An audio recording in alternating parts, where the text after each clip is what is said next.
Voltaire, Candide, chapitre 2. Ce que devint Candide parmi les Bulgares. Candide, chassé du paradis terrestre, marcha longtemps sans savoir où, pleurant, levant les yeux au ciel, les tournant souvent vers le plus beau des châteaux qui renfermait la plus belle des baronnettes. Il se coucha sans souper au milieu des champs entre deux sillons. La neige tombait à gros flocons. Candide, tout transi, se traîna le lendemain vers la ville voisine qui s'appelle Waldberghof-Tark-Dirkhof, n'ayant point d'argent, mourant de faim et de lassitude. Il s'arrêta tristement à la porte d'un cabaret. Deux hommes habillés de bleu le remarquèrent. « Camarade, dit l'un, voilà un jeune homme très bien fait et qui a la taille requise. » Ils s'avancèrent vers Candide et le prièrent à dîner très civilement.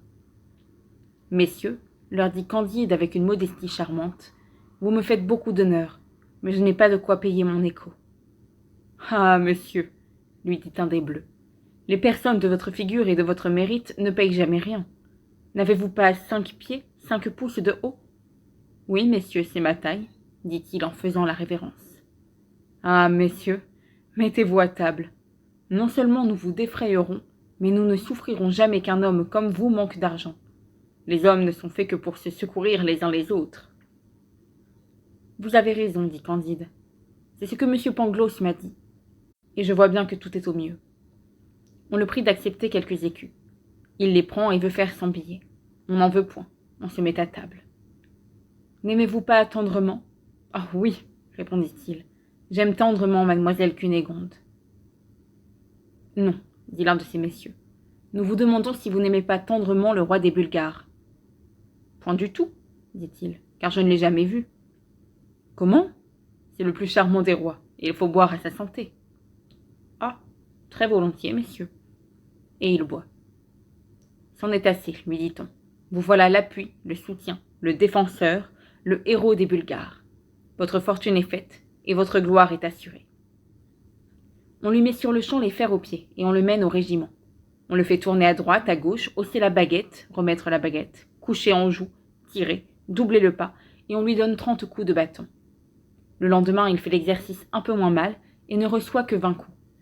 Le surlendemain, on ne lui en donne plus que 10, et il est regardé par ses camarades comme un prodige. Candide, tout stupéfait, ne démêlait pas encore trop bien comment il était un héros. Il s'avisa un beau jour de printemps de s'aller promener, marchant tout droit devant lui, croyant que c'était un privilège de l'espèce humaine comme de l'espèce animale de se servir de ses jambes à son bon plaisir. Il n'eut pas fait 2 lieues que voilà 4 autres héros de 6 pieds qui l'atteignent, qui le lient, qui le mènent dans un cachot. On lui demanda juridiquement ce qu'il aimait le mieux, d'être fustigé 36 fois par tout le régiment, ou de recevoir à la fois 12 balles de plomb dans la cervelle. Il eut beau dire que les volontés sont libres et qu'il ne voulait ni l'un ni l'autre, il fallut faire un choix. Il se détermina en vertu du don de Dieu qu'on nomme liberté à passer 36 fois par les baguettes. Il essuya 2 promenades. Le régiment était composé de 2000 hommes. Cela lui composa 4000 coups de baguette qui, depuis la nuque du cou jusqu'au cul, lui découvrirent les muscles et les nerfs. Comme on allait procéder à la 3e course, Candide, n'en pouvant plus, demanda en grâce qu'on voulût bien avoir la bonté de lui casser la tête. Il obtint cette faveur. On lui bande les yeux, on le fait mettre à genoux. Le roi des Bulgares passe en ce moment, s'informe du crime du patient. Et comme ce roi avait un grand génie, il comprit par tout ce qu'il apprit de Candide que c'était un jeune métaphysicien, fort ignorant des choses de ce monde, et lui accorda sa grâce avec une clémence qui sera louée dans tous les journaux et dans tous les siècles. Un brave chirurgien guérit Candide en 3 semaines avec les émollients enseignés par Dioscoride. Il avait déjà un peu de peau et pouvait marcher, quand le roi des Bulgares livra bataille au roi des Abares.